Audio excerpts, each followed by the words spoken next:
आपल्या पॅनल दोन उमेदवारांना भरघोस मताने निवडून दिले, काय वाटते आपल्याला? हे मतदारांचा म्हणजे कौल होता बीजेपीच्या साठी, त्यासाठी प्रचंड बहुमताने आम्ही आलो आणि आमच्या अशोकराव चव्हाण साहेबांचं हे नेतृत्व होतं हे आपल्या नांदेड जिल्ह्यासाठी. त्यांच्या नेतृत्वामध्ये आम्हाला बीजेपीचं जे महापौर मिळणार आहे ते सर्व श्रेय मी चव्हाण साहेबांच्या नेतृत्वावर देते.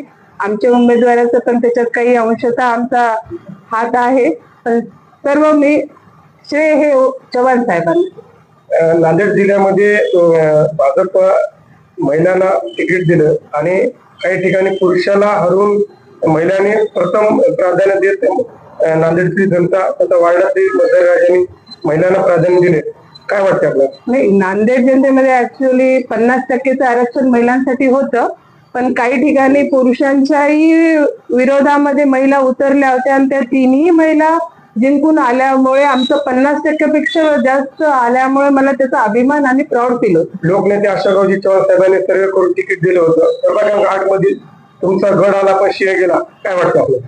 नाही, असं म्हणता येत नाही. कुठेतरी थोडक्यानं गेलेले आहेत ते, हारूनही जिंकलेले उमेदवारच आहेत ते.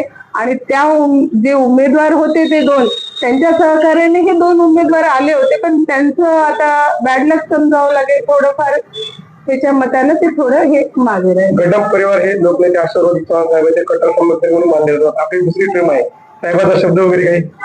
नाही, साहेबांचं आम्ही कट्टर समर्थक तेवढेच खरं आहे ही गोष्ट, पण साहेबांनी हे पहिलेच सांगितलं होतं की माझे कितीही कट्टर समर्थक राहू दे किंवा उठण्या बसण्यात हा उमेदवार राहू दे, पण त्याला मी देणार नाही. पण जनतेचा आवाज, जनतेचा कौल ज्यांच्या प्रती राहील त्यांना मी तिकीट देणार आहे, त्यांनी पहिल्यापासून सांगत आलेले, त्याप्रमाणे त्यांनी तिकिटांचं वाटप केलेलं. क्रमांक 8 मध्ये विकासाचं ब्लूप्रिंट काय राहील महिलांसाठी विशेष होईल? ब्लू प्रिंट मी महानगरच्या पालिकेच्या हातमधून सांगू इच्छिते की जनतेचं एकच राहतं की बाबा कचरा, नाली, ड्रेनेज, रस्ते, छोटे अंतर्गत रस्ते हे त्यांची समस्येचं प्राधान्य राहते, ते मिटवण्याचं तर प्रायमरी राहील माझं. आणि काही सेकंड प्रायमरी मध्ये माझं राहील जे मोठी निधी लागणार आहे, त्याच्यासाठी काही परिसर आहेत, रिकामे परिसर आहेत, पार्क राहतील, त्याचं म्हणजे सुशोभीकरण, मंदिरं राहतील, मंदिराला तर भेटणार नाही देणी, पण बाजूचा परिसर जे आहे सुशोभित करण्याचा आम्ही प्रयत्न करू. जनतेचा आभार कशा प्रकारे मानला? जनतेचा आभार मी मनापासून मानणार आहे, कारण आज जनतेला दिलेला कौलमुळे मी आज इथे उपस्थित आहे आणि माझ्या सभागृहामध्ये जो पण जनतेचा आवाज राहील तो मी सभागृहामध्ये दाखल करेल माझा आवाज, आणि त्या मतदारांनी मला दिलेला प्रचंड बहुमताचा मी त्यांचा परिपूर्ण सार्थक ठरेल.